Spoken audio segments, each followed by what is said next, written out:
किसी भी कार्य को शुरू करने से पहले गणेश जी का आह्वान करते हैं और उनके आह्वान के बाद ये कार्य शुरू करते हैं। कहते हैं कि सर्वप्रथम उन्हीं को बुलाया जाए जिससे वो जितने भी सर्व हमारे घर में पाप है उसको दूर करेंगे। और कैसे बुलाते हैं, कहते हैं सबके दिल में अब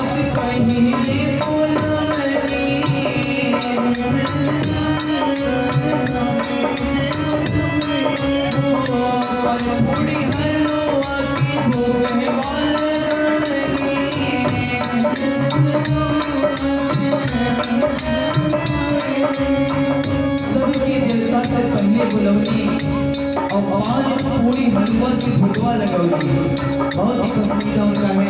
तो कहते हैं हो सबके दिल में काफी पहले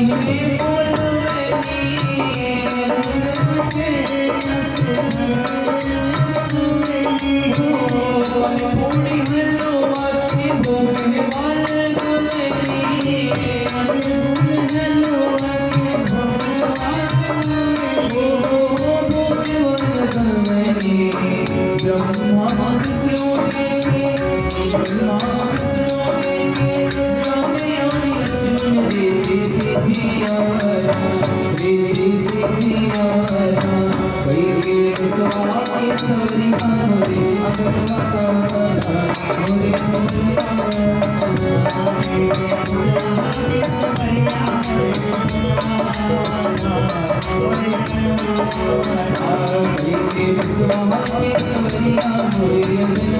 Hare